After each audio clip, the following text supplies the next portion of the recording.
Good afternoon to you all. Welcome to the last plenary session.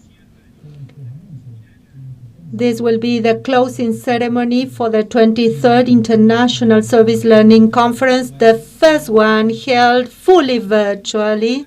We are just beginning to relax a little bit because these were 3 days full of emotions with lots of panelists talking about brilliant experiences, some more familiar than others. We had a lot of people who had registered for the sessions, and I'm going to share a few figures with you, and the numbers have been very encouraging. In the breakout sessions, we had 700 people in total.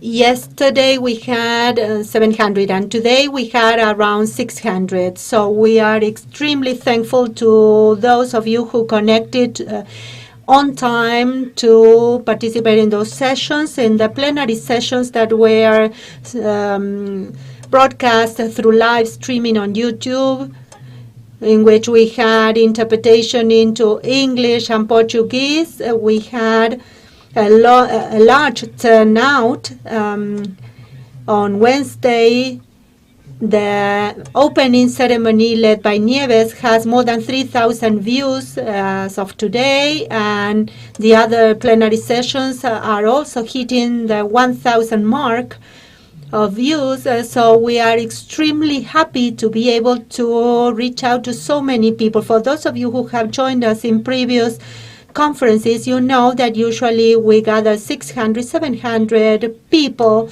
in our face-to-face meetings. We had our peak audience with 1,000 participants once when we met in a larger hall, but now, looking at these numbers, we are very, very happy.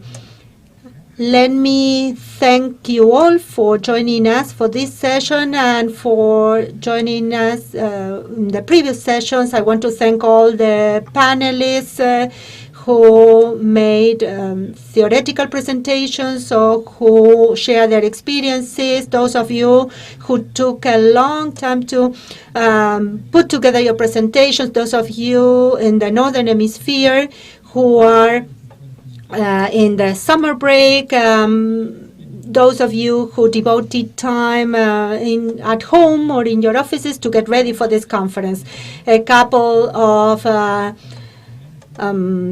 acknowledgements to the technical team that worked so hard to make sure that we had everything live, though we had some technical glitches, and all the interpreters team. We have excellent teams working into different languages, Portuguese, English, Spanish. We had a total of 8 teams at some points during the conference, and I want to especially thank all the members of CLAYSS.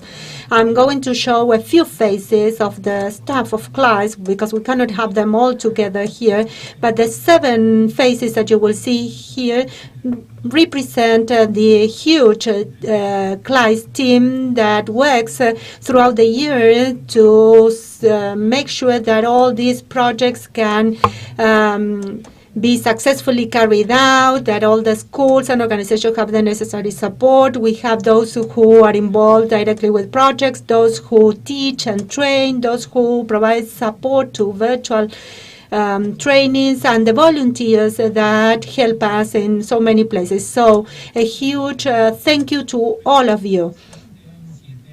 So you will see 7 faces here for this closing session. We have Jorge Martín, Lucila, Leis, María, Rosa Tapia, Luis Avruj, Alejandro, Gimelli, myself, and Nieves. And I'm going to give the floor to Nieves.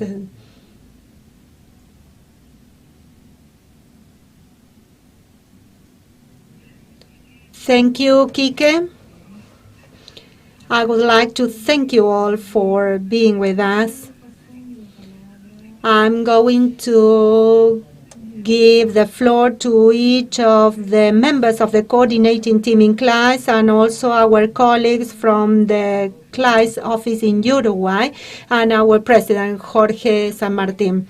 Just to share some reflections, some thoughts as you have been sharing through the chat. I've been reading all the messages, all the comments, and let me first turn it to Alejandro Gimelli. He is not only the excellent principal of a school in the city of Buenos Aires, he is also a member of CLAYSS, providing support to the service learning program here in Argentina and in other parts of the world. Alejandro, thank you. I was thinking that if we were in a face-to-face meeting, we should all stand up, clap, and express our appreciation to the thousands of teachers who maintain our schools open, reinventing themselves. And I also want to thank the thousands of teachers that do not only kept schools open, but more importantly, they kept their students' eyes open so that they would come out of the depression to do service activities for others. So thanks to all the caring students and teachers. Thank you, Alejandro. There are many who are here with us today. I'm going to give the floor now to Avruj, who coordinates all our training and technical assistance activities with the educational institutions, social organizations, both in face-to-face and in an online mode. And she also coordinates the service learning program in Central and Eastern Europe. Luz? Thank you, Nieves. I would like to echo what Alejandro has just said. Let me share with you a thought that I have after all these days. It has to do with coordination in the different breakout sessions and in the plenary sessions in the mornings. Many teachers spoke about coordinating efforts with other teachers, with educational institutions, with governments, with families. I heard Carol Ma talking about her origins and these activities when she was so young. And all of them spoke about coordinating efforts towards the sites and giving continuity to these activities downwards. And sometimes when you have principals that are not so satisfied, when you have the pandemic, when you don't have enough resources, when we are dealing with that kind of difficulties, we need to remember all these educators, colleagues, friends who are next to us, who are supporting us, are standing by us, because all of us are working together to have this cascading effect and to transform our societies and make sure that we all have a better life. Thank you, Luz. Now I'll give the floor to María Rosa Tapia, who coordinates CLAYSS activities for higher education institutions, and now our new global program, Uniservitate, focusing on service learning activities in Catholic universities. I just want to say thank you so much to all of you for sharing this space with us and for allowing us to walk with you along this path. It was very important for me to listen to your stories, your experiences, and thinking that things don't happen by chance. We are here today. Here on this side of the screen, you are in some other part of the world, and we are all united today despite the different geographies, and we are all putting our hearts and minds to make sure that our students also have the possibility of going through these memorable experiences, those that leave a footprint in our hearts and changes our future perspectives. So with basic technology, I wrote here this word, resilience, because I think that we are all going through a very difficult situation right now. But despite all the difficulties, we have been able to grow stronger and to get together to share in this important event. So thank you for allowing us to share this with you. Thank you, Maria Rosa. And now I'll give the floor to our presidents. First, Lucila Leis, who chairs the Volunteering Center in Uruguay. That is a non-for-profit civil association that represents CLAYSS office in Uruguay officially.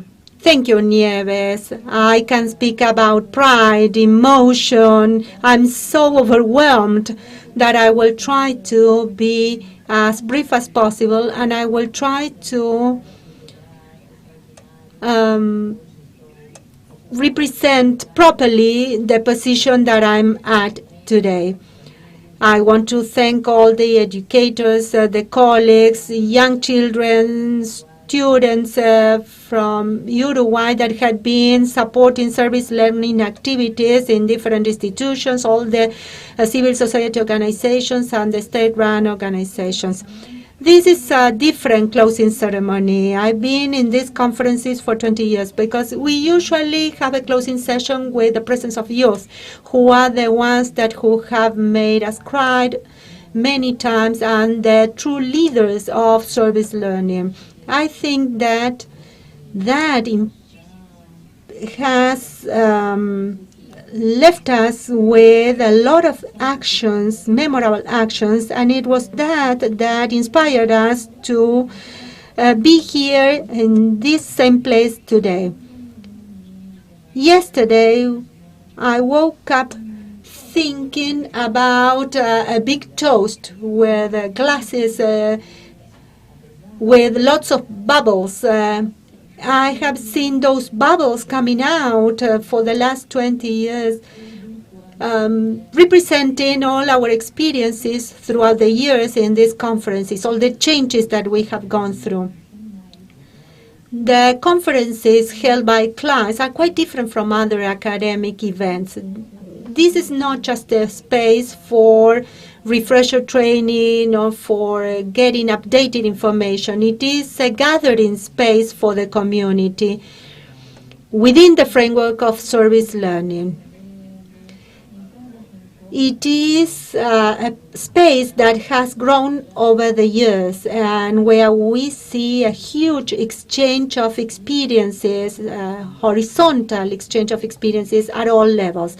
During the first few conferences, I think, and this is in one of the anthologies, teachers knew that they were going to be part of an innovative movement with an innovative pedagogy. And I recall some comments before the 20th conference that people were wondering what would happen afterwards. But now, 23 years later, we are already an active part of a large global movement. Nieves and Quique have already said that we have the support of a large team of people with different profiles, different expertise, and I love them all, and I still see people who are watching us on the other side of the screen that could be here with us today. Now we had a completely different situation. We have this virtual setting, and I thought it was quite difficult for me to do this at this time. But I was able to stay with you during this conference, and I was deeply moved when I saw the work done by the team. The team had to incorporate new suppliers, new technology providers. So I really appreciate everything that has been done. Just a couple of lessons or takeaways from this conference. the fact that we are sharing. And this is a great opportunity. This is a global movement. This is a social and an educational tool. This is a tool for community action. And graduates play a key role in the future and in the continuity of service learning projects. Conferences have come to stay. We will continue with the 24th edition. I hope I can be with you next year. So see you next year. Thank you so much, Lula. Now I'll give the floor to Jorge San Martin, the president of the Civil Association CLAYSS. Good afternoon. First, on behalf of the steering committee, I would like to emphasize the effort and the achievement of this seminar that has been wonderful. And I would like to repeat something I heard these days. In the plenary session yesterday, Joseph Puig from Catalonia said that solidarity or service incorporated into education first allows it to be practiced, and second, to be appreciated as a value. And values are not imposed, they are chosen. He mentioned the importance of the individual, of the educator, in transmitting that value. And I would like to add something to that, the importance of the institution adopting that as a value, so that then it becomes a culture in that school. And it doesn't rely so much on a person that may come and go, that it's part of the culture. And I also think it's important to be open to what the other party will teach to me. There's an exchange always in solidarity, the teacher to the student and from the student to the teacher. And in this flow of learning and service learning, I think the community that gives also receives and has to be open to learning from that community as well. Otherwise, we may run the risk of falling into an action or just providing assistance or aid. And as Salesian, I would like to say something that one of the principals of the Technical School of Bariloche mentioned when he said that education is a question of the heart, a matter of the heart, as Don Bosco mentioned. And that's what I would like to say as a conclusion. Thank you so much, Jorge. I would also like to thank all the members of the steering committee, because from this very effective volunteerism, they've helped us permanently. Sometimes they are invisible in this seminar, but they are essential for CLAYSS activities. And as a conclusion, well, a lot has been said, and I had two appreciations, a big request, and a final thought. First, I'd like to thank, as Kike mentioned, I'd like to thank all the team that has accompanied both in front of the screen and behind the screens. This is the 23rd seminar, but it was truly the first one in many ways, because it was the first one that was fully virtual. And so thank you from my heart to all the team at CLAYSS for these small and big miracles that they have produced these days, all the adrenaline, and for making it possible for thousands of people to be connected. So thank you from my heart to all the team. Yes, and a round of applause. As Alejandro said, if we were here face to face, we would stand up and have an applause. And a second thank you, and also very from the bottom of my heart, to all the specialists that attended the panels, the speakers that accepted perhaps getting up very early in the morning or staying up very late at night, that did it selflessly, and they gave themselves for this, those that recorded their speeches before, but anyway, they were present at the chat. So thank you to all of them. And also, thank you to all the teachers and students that shared their experiences. It's so wonderful to hear those experiences. And also, thank you to all those participants that were present in YouTube chats, in the Facebook comments, in the Zoom sessions, all those that were connected in the morning, afternoon, in their evenings, in their night. So thank you for being here. And essentially, thank you because you made us experience that despite all the limitations and the lockdowns and the screens, with all of you, we've been able to reproduce that environment that has been the characteristic of all our seminars, to reproduce that environment of trust, of friendship, of fraternity, and we managed to get together to exchange ideas and helping one another and being inspired from one another. So thank you so much to everyone and each of you. And now I have a request. And that is that let's keep working together over the networks. And particularly, I'm going to ask you to keep using for a while, particularly the seminar webpage, because there are many spaces in the webpage of the seminar that will be kept open. If you go to the end of the webpage, if you go down to the bottom, you will be able to walk along the corridors of the seminar and explore the international media. And many were asking about the Asian network or what happened in Eastern Europe. Well, you can explore information about those networks. You can share and explore the experiences during the pandemic that were placed in the global map that keeps receiving experiences. And you can also share virtually the pictures and the hugs and pictures from previous seminars. So if you're posting pictures on Facebook from your previous seminars, please also post the hugs from the seminar. And you know who I'm talking to.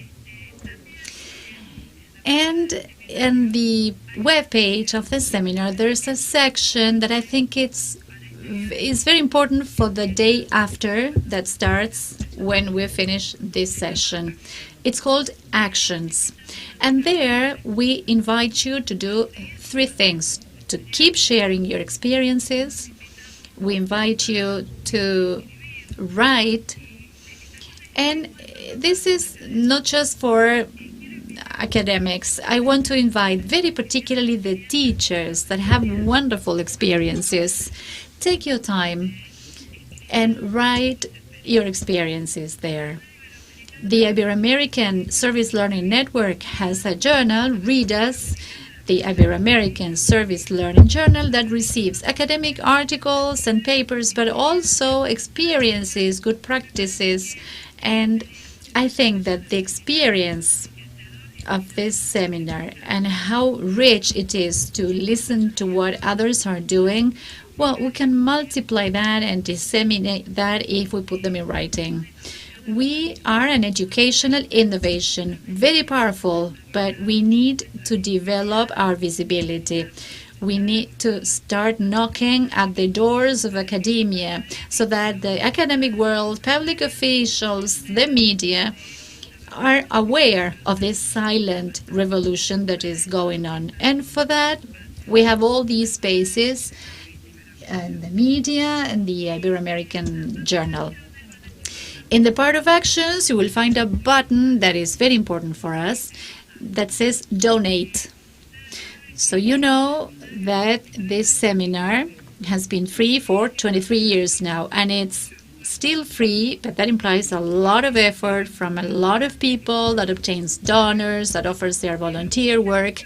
But as many are already asking us that if next seminar, perhaps this next year, perhaps this seminar can still be virtual, well, unfortunately, that is very expensive. So please take a moment and think perhaps what you would have spent in the bus ticket to go to the venue of the seminar, or what you would have spent in the coffee and the croissants over the coffee break. Everything adds up.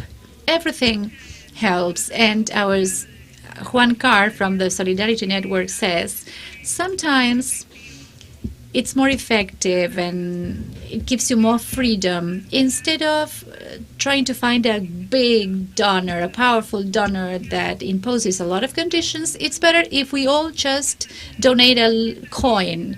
So to the extent possible, if you can all collaborate, so we can have a 24th seminar that is still free and that can reach as many people as possible.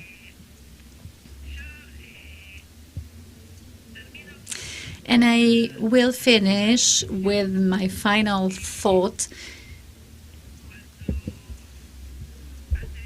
When 18 years ago we founded CLAYSS, we were a small group in my home, in the living room of my house, amid one of the worst social and political and economic crises in Argentina. That was 2001, 2002.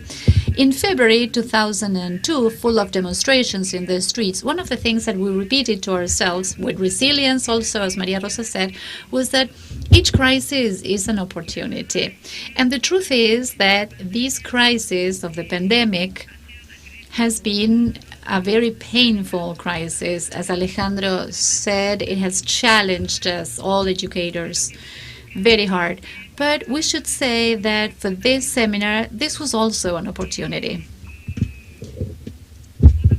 And it was an opportunity for the teachers in the north of Argentina, in Bolivia, in the Chilean and Colombian mountains, in Albania, in Bosnia, that didn't have the resources to come to Buenos Aires. But anyway, they were able to participate in the seminar and they attended all the meetings. So it was an extraordinary opportunity for people from Africa, Asia, the Americas, and Europe to get together in the same space and build this huge learning community. The truth is that it was a luxury for us to have specialists from California to Barcelona, South Africa, Singapore at the same time having a talk. And we reached a lot of people. It wouldn't have been possible to hold that number of people in any conference room. And most importantly, we've been able to prove that the learning community, the emotion, the fraternity that has always been the characteristic of the environment in our meetings and seminars, as Lula mentioned, it was never an academic conference, a formal event that is only focused on presentations. That environment, that atmosphere among siblings, as we said, was possible, and was possible because each and every one of you. I'm going to just mention two phrases I've just read in the YouTube chat that keeps receiving great messages. I'm just going to take two of them, no offense. One teacher that has attended the seminar for many, many years and has been doing service learning for many years, María, says, "Hello, beautiful people. I'm so nostalgic, just as when we finish the face-to-face seminars. The good thing is I don't have to take an 8-hour ride to get back home." Another one says about, this is a person that perhaps is the first time that attends this seminar, says, "This seminar has motivated me to implement a service learning project. Thank you so much." And the truth is that, Sophia, in this message, we feel that we've achieved our goal. If many more teachers and educators and students join this pedagogical movement, then the seminar makes sense. So we've learned, we have inspired ourselves, we have recharged our batteries. Now we have to keep moving ahead in this shared adventure of planting service learning projects from, online or face-to-face during lockdown or in the new normal. Wherever we are in the world. So thank you again from our heart for these days. Let's keep sharing through the webpage of the seminar and our social media. And so see you again in the next meeting in our service learning world, and see you in the 24th seminar. Thank you so much. Thank you.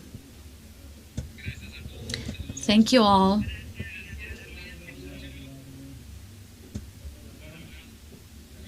Muchas gracias. Bueno, gracias. Muy lindo, salió muy lindo. Rubia, nos vas a hacer llorar a todos, Rubia. Mató, Leis. Rubia, nos vas a hacer llorar. Yo quiero la copa esa que burbujea.